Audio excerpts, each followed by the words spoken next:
Hi.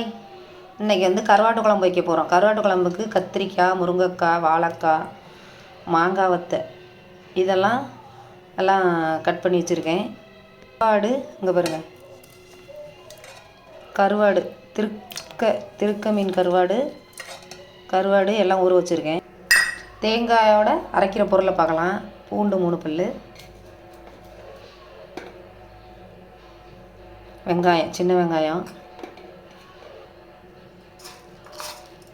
மிளகு இவ்வளவு சேர்த்துருக்கேன். இது எல்லாத்தையும் பேஸ்ட்டாக அரைச்சிக்கலாம். நல்லா அந்தளவுக்கு அரைச்சாச்சு. நல்லா ஒரு பெரிய லெமன் சைஸ் எடுத்து பெரிய லெமன் சைஸ் புளி எடுத்து நல்லா கரைச்சி வச்சுருக்கேன். இதில் மசாலா சேர்த்துக்கலாம்.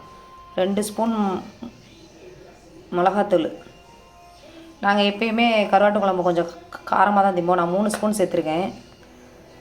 லெமன் சைஸ் புளி எடுத்து நல்லா கரைச்சி, நல்லா பெரிய லெமன் சைஸ் புளி எடுத்து 1 ஸ்பூன் மல்லித்தூள் சேர்த்துக்கலாம்.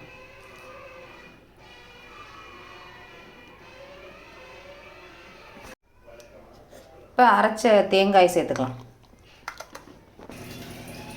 இப்போ இதில் புளி தண்ணி, தேங்காய், மிளகாத்தூள், மல்லித்தூள் எல்லாம் சேர்த்தாச்சு. இப்போ குழம்பு தாளிச்சிக்கலாம். சட்டி வச்சு கடலெண்ணெய் ஊற்றுறேன். எண்ணெய் நல்லா சூடாகட்டும். வெந்தயம் சேர்த்துக்கிறேன். கருவாட்டு குழம்புக்கு வெந்தயம் தான் சேர்க்கணும். சில பேர் கடுகு சேர்ப்பாங்க.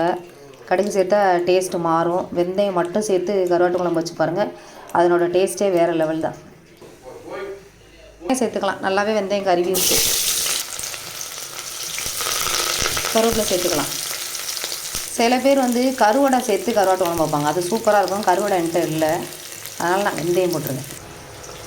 எங்கள் ஊர் தஞ்சாவூர் ஸ்டைல் இந்த கருவாட்டு குழம்பு. மாங்காய் வத்தல், மாங்காவில் வத்தல் போடுவாங்க. அது மாங்காய் வத்தல், கத்திரிக்காய், முருங்கைக்காய், வாழைக்காய் இதெல்லாம் போட்டு தான் கருவாட்டு குழம்பு வைப்பாங்க.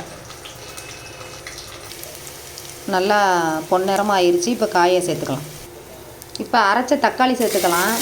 தக்காளி ரொம்ப நைஸாக அடிக்க வேண்டியதில்லை, ஒன்றும் பதிமாக உடச்சா போதும்.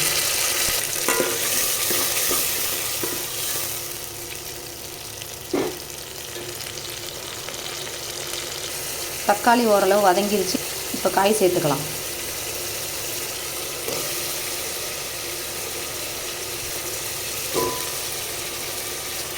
கருவாட்டிலையும் உப்பு இருக்கும், அதனால் உப்பு நான் கம்மியாக தான் சேர்க்குறேன். நல்லா கலந்து விட்டு கிண்டியாச்சு. இப்போ மூடி வச்சுக்கலாம். காய் நல்லா ஓரளவு வதங்கிருச்சு. இப்போ அரைச்ச மசாலாவை சேர்த்துக்கலாம். அப்படியே மூடி போட்டு கொதிக்க விட்டுறலாம். குழம்பு ஒரு கொதி வந்துருச்சு. இப்போயே கருவாடு சேர்த்தா தான் அந்த குழம்பு நல்லா வாசமாக இருக்கும். இங்கே பாருங்கள், நல்லா கழுவி வச்சுருக்கேன். சுடு தண்ணியில் இதை போட்டுக்கலாம்.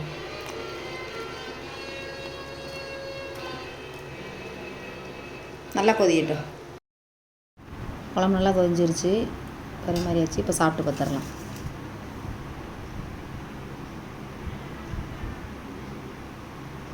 கொஞ்சோண்டு கருவாடு.